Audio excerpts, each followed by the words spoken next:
మీ Mukunda jewellers లో నక్షి మేళా సందర్భంగా free shipping across the world.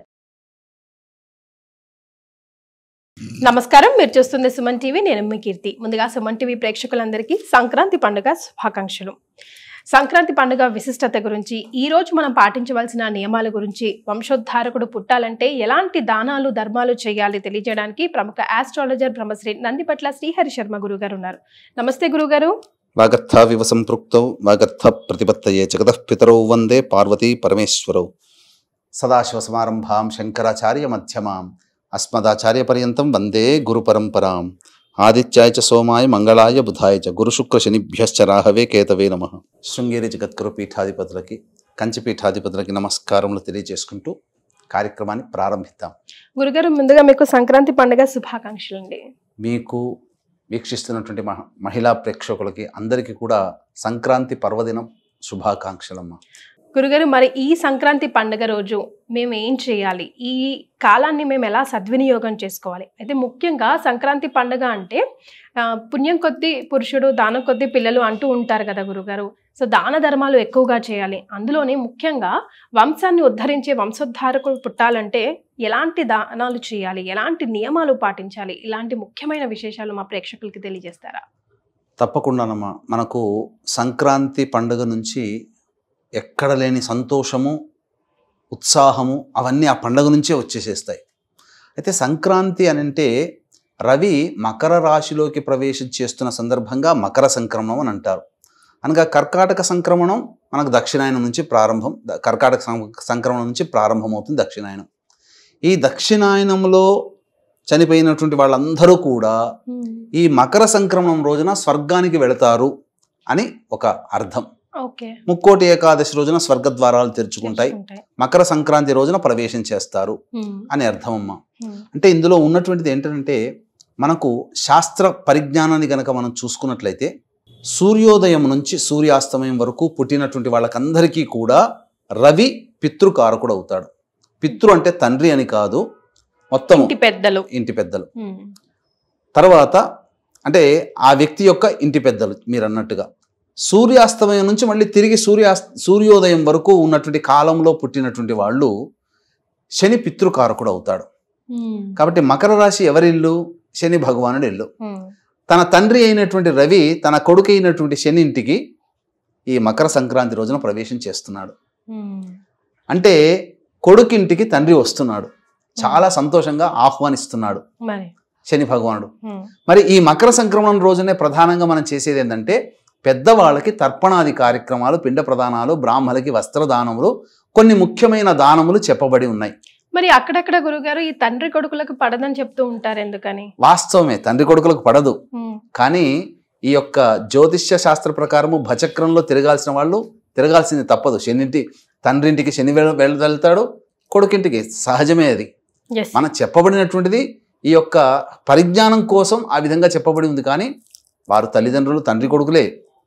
అయితే ఇక్కడ చెప్పబడినటువంటిది ఏంటంటే, దీని అంతరార్థం ఏంటనంటే, ఈ యొక్క సంక్రాంతి పర్వదినం రోజున అందరూ కూడా తమ పితృదేవతల్ని స్మరించుకోండి, పెద్దలని ఆహ్వానించండి అని చెప్పేటువంటి సందర్భం మకర సంక్రాంతి.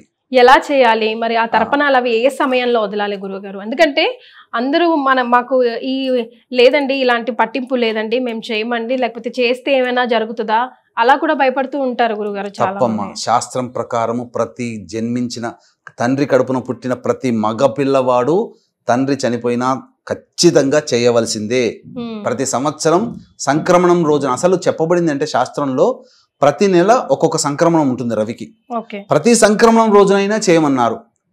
కనీసము ఈ కలియుగ ప్రమాణాన్ని అనుసరించి మర్చిపోతారు, చెయ్యకుండా ఉంటారు, జ్ఞానం ఉండదు అని చెప్పి కనీసం మకర సంక్రాంతి రోజైనా కానీ చెయ్యండి రా అని చెప్పి మకర సంక్రాంతి రోజున ఎక్కువగా అలవాటు చేయడం జరిగింది సంవత్సరాల నుంచి కూడా. అయితే మనం చూసుకున్నట్లయితే నక్షత్ర ప్రకారం చూసుకున్నట్లయితే మనకు పునర్వసు నక్షత్రం ఉదయం 10:19 వరకు ఉంది.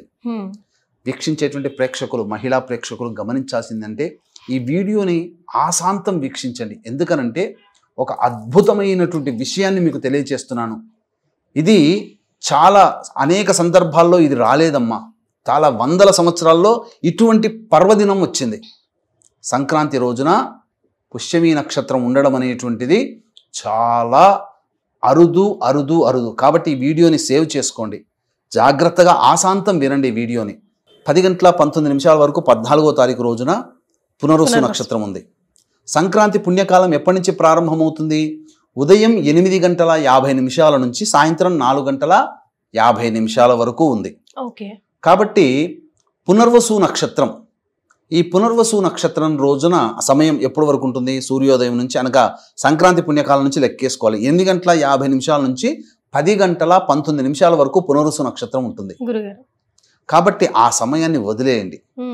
వదిలేసి 10:30 తర్వాత 1 గంట లోపల తర్పణాది కార్యక్రమాలు, దానాది కార్యక్రమాలు పెద్దవాళ్ళ కోసం చేయాలి. ఏంటంటే పుష్యమి నక్షత్రం వస్తుంది. పైగా మీరు గమనించుకుంటే చంద్రరాశిలో పుష్యమి నక్షత్రం ఉంటుంది, అనగా కర్కాటక రాశిలో.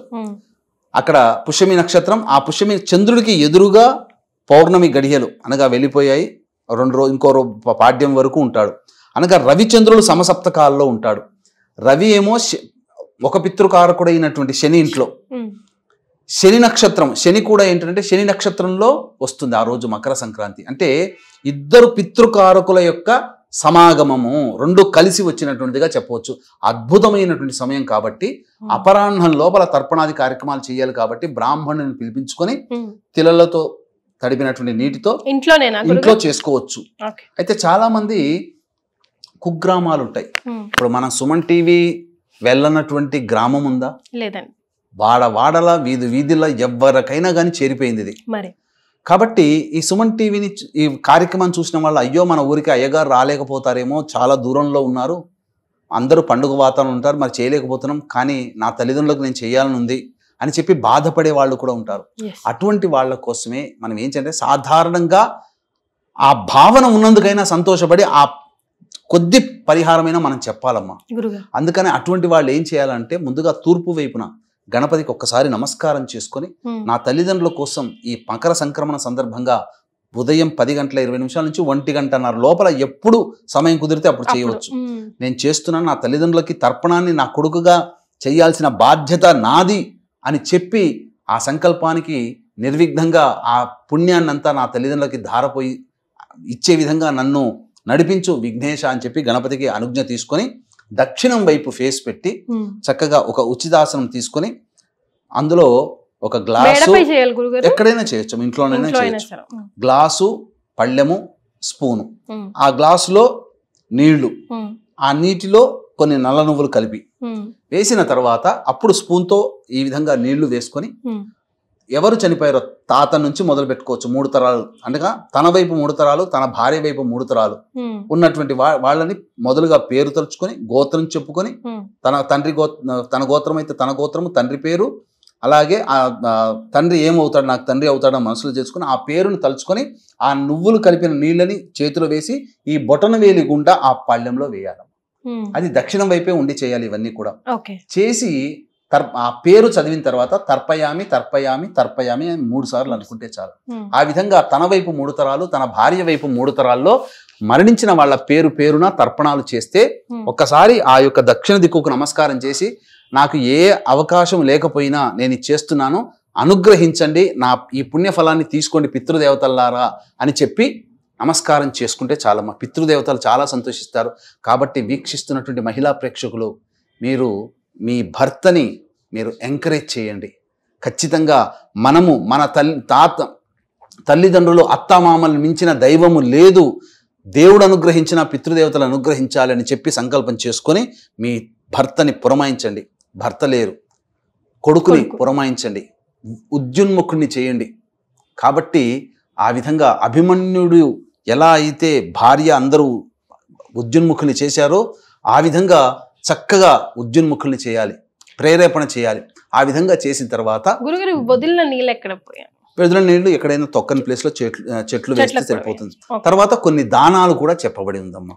వంశోద్ధారకుడు అని చెప్పుకున్నాం కదా, ఆ వంశోద్ధారకుడు జన్మించాలి అని అంటే దీనికి ఒక చిన్న గాథ ఉంది. ఇది నేను చెప్పినటువంటిది కాదండి, భారతంలో జరిగి తీరింది. ఈ కథని విని చదివి అర్థం చేసుకొని ఈ చెప్పినటువంటి సమయంలో ఈ చెప్పబడినటువంటి వస్తువుని గనక మీ ఇంట్లో ఎవరికైనా బ్రాహ్మణుడికి దానం చేసినట్లయితే తప్పకుండా మీ ఇంట్లో వంశోద్ధారకుడు పుడతాడు. నందమూరి వంశంలో తారక రామారావు గారి ఇంట్లో వంశోద్ధారకుడు, మోడీ ఆయన వంశంలో ఆయన ఉద్ధారకుడు.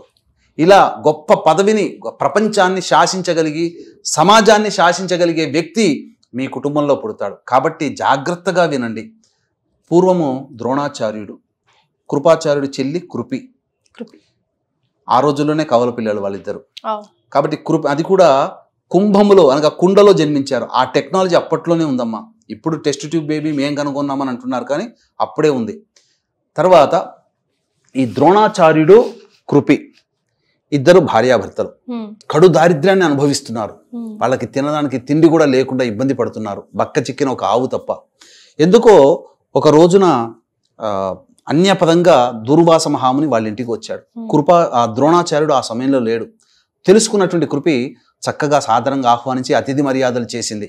చేసిన తర్వాత విచారంగా ఉన్నప్పుడు, ఎందుకమ్మా విచారంగా ఉన్నాం ఏంటంటే, అన్ని భగవంతుడు వివాహమైంది, అన్యోన్యంగానే ఉన్నాము, కానీ దారిద్ర్యాన్ని అనుభవిస్తున్నాము, దీనికి తోడుగా సంతానం కలగకుండా మేము ఇబ్బంది పడుతున్నాము అని చెప్పి బాధపడ్డది.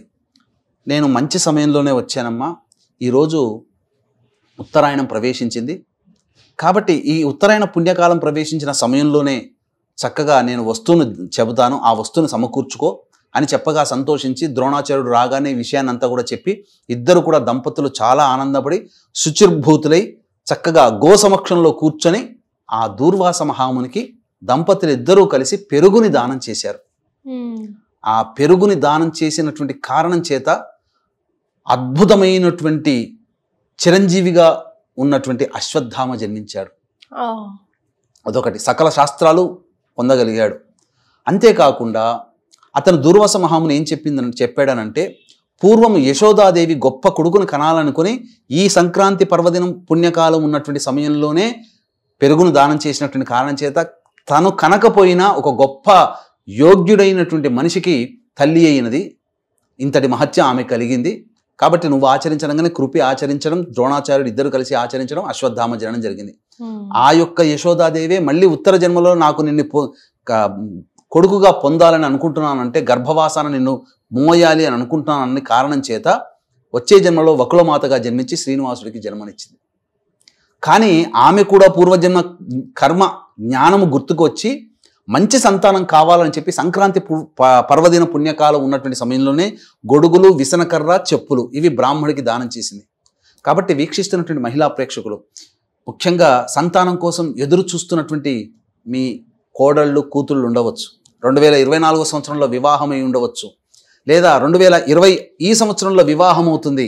మాకు కూడా అటువంటి గొప్పదైనటువంటి యోగ్యత కలగాలని వివాహం కాని అబ్బాయిలు, అమ్మాయిలు ఉన్నటువంటి కుటుంబంలో వాళ్ళు, తల్లిదండ్రులు, వివాహమైనటువంటి వాళ్ళు భార్యాభర్తలు ఇద్దరు కూడా ఇప్పుడు చెప్పబడేటువంటి సమయంలో గనక పెరుగుని, విసనకర్ర, గొడుగు, చెప్పులు ఈ 4 ద్రవ్యాల్ని దానం చేస్తే ఖచ్చితంగా మీ ఇంట్లో అద్భుతమైనటువంటి సంతానం పొందుతారు మీరు.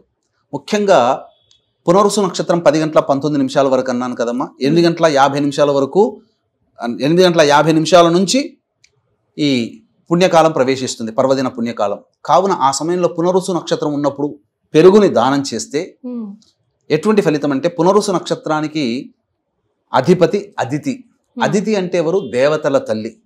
కాబట్టి సాక్షాత్తు దైవాంశమే మీ ఇంట్లో ఉండవచ్చు, ఖచ్చితంగా చెప్పవచ్చు. ఎందుకంటే పునరుసు నక్షత్రంలో పెరుగును దానం చేస్తే, పునరుసు నక్షత్రం అయిన తర్వాత పుష్యమి నక్షత్రం వస్తుంది. ఆ సమయంలో కూడా బ్రాహ్మణుడికి పెరుగు దానం చేయొచ్చు దంపతులు ఇద్దరు. భర్త లేకపోయినా భార్యనే చేయవచ్చు, ఎవరైనా చేయవచ్చు. ఎందుకంటే సంతానం ఇరువురికి కదా సంబంధించింది. కొన్నిసార్లు భర్త అందుబాటులో ఉండకపోవచ్చు, ఆ విధంగా భార్య అందుబాటులో లేకపోయినా భర్త అయినా చేయవచ్చు. పుష్యమి నక్షత్రంలో చేస్తే ఏమవుతుందనంటే, పుష్యమి నక్షత్రము ఇది పుష్టికి సంబంధించినటువంటి నక్షత్రం, బృహస్పతి. కాబట్టి వీక్షిస్తున్నటువంటి ప్రేక్షకుల్లో మీ కుటుంబంలో భర్త వైపు 3 తరాలు, భార్య వైపు 3 తరాల్లో గతించిన వాళ్ళు మళ్ళీ మాకు సంతానం కావాలని కొంతమంది కోరుకుంటారు కదా. అటువంటి వాళ్ళు పుష్యమి నక్షత్రం ఉన్న సమయంలో పుణ్యకాలంలో పెరుగును దానం చేయొచ్చు. ఆ విధంగా చేస్తే తమ వంశంలోని వాళ్ళే మళ్ళీ జన్మించే అవకాశం ఉంటుంది. లేదు వికటకవిలాగా జ్ఞానము సంపద రెండు కావాలనుకొని మిక్స్ చేసుకొని తాగాడు. కాబట్టి చక్కగా దైవాంశంతో కూడుకున్నటువంటి మీ వాళ్ళే రావాలనుకున్నప్పుడు పునరుసు నక్షత్రంలో ఒకసారి, పుష్యమి నక్షత్రంలో ఉన్నప్పుడు ఇంకొకసారి, ఒక బ్రాహ్మడికి ఒకసారి, ఇంకో బ్రాహ్మడికి ఒకసారి, ఈ విధంగా 2 సార్లు కూడా దానం చేసిన విశేషమైనటువంటి పుణ్య ఫలితం దక్కుతుంది. కొలత ఏమైనా ఉందా గురుగారు? ఏమీ లేదమ్మా, ఎంత వస్తే అంత. మట్టి పాత్రలో చేయొచ్చు, కంచు పాత్రలో పెరుగుని దానం చేస్తే విశేషమైన ఫలితం. ఇప్పుడు కంచె ఎక్కడ దొరుకుతుందమ్మా? దొరకట్లేదు. కాబట్టి చిన్న వెండి పాత్ర అంటే పెద్దదిగా ఉండి అందులో చిన్న వెండిది పెట్టి ఆ వెండి పాత్రలో పెరుగును వేసి ఆ పెద్ద పాత్ర చిన్న వెండి పాత్రతో కలిపి కూడా దానం చేయొచ్చు, తప్పలేదమ్మా. ఈ విధంగా చేసినట్లయితే తప్పకుండా మంచి జరుగుతుంది. అంతేకాకుండా విధిగా ఈ రోజున కంబళి, గుమ్మడికాయ, నల్ల నువ్వులు, అలాగే ఏదైనా ఒక లోహము, వెండి చిన్న ఒక ఇచ్చిన లోహం అన్నప్పుడు బంగారం దాకా వెళ్ళ శక్తి ఉంటే బంగారం, లేకపోతే వెండి, లేకపోతే ఇత్తడినైనా కానీ దానం చేయవచ్చు. ముఖ్యంగా కంబళి దానం, నల్ల నువ్వుల నూనె ఇవన్నీ దానం చేయవచ్చు. ఇంకా ఇవన్నీ బ్రాహ్మడికే చేయాలా? ఆర్థిక బాధలతో ఇబ్బంది పడే వాళ్ళు చాలా మంది ఉన్నారంటే రోడ్ సైడ్ ఉన్నటువంటి వాళ్ళందరూ కూడా చాలా మంది చలికి బాధపడుతుంటారు. అందరికీ రగ్గులు దానం చేయండి, చాలా పుణ్యం వస్తుందమ్మా. ఈ విధంగా చక్కగా చేసినట్లయితే మంచి పుణ్య ఫలితం దక్కుతుంది. ఈ విధంగా చేసినటువంటి వాళ్ళకందరికీ కూడా సకల విధాలుగా యోగ్యుడైనటువంటి సంతానం కలుగుతుందమ్మా. చాలా సంతోషం గురుగారు. సంక్రాంతి సందర్భంగా అనేక మంచి మంచి విషయాలు తెలియజేశారు. ధన్యవాదాలు. సర్వం శ్రీ ఉమామహేశ్వర పరబ్రహ్మార్పణమస్తు.